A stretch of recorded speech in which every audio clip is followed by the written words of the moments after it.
Ồ, tụi ní giống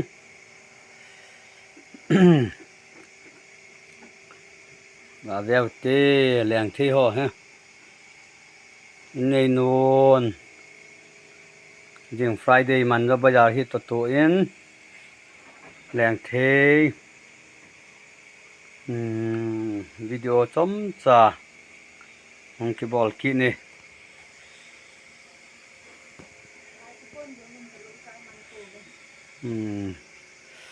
na tong farmer mi ki hian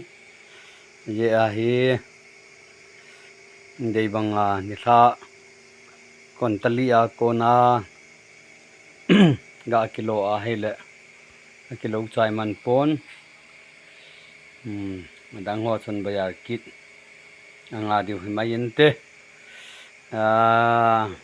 tui dan cho về riêng te Karbiang Long kona tui nom phai product sa hian ne lo yong la mo thum riêng a hian bu toi me a hele tum piong ke le kilom riêng a hian thum thei dan he a en wang a hian cha hian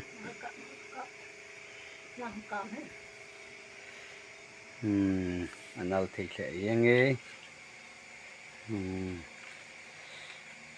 leng thei ho ga veu te gamdang mundang a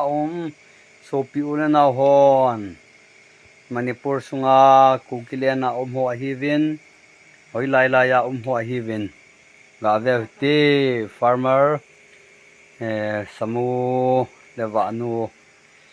amani to ga su he che akit tiang yong le avela thil ki dang hello le hello masu thil ho thil dang yong phat dong zui chia upload in the ball do he ti he video sen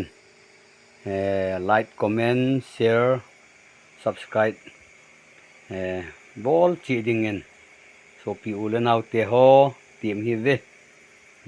chan chatan te tu ne tha ding in ka ki pai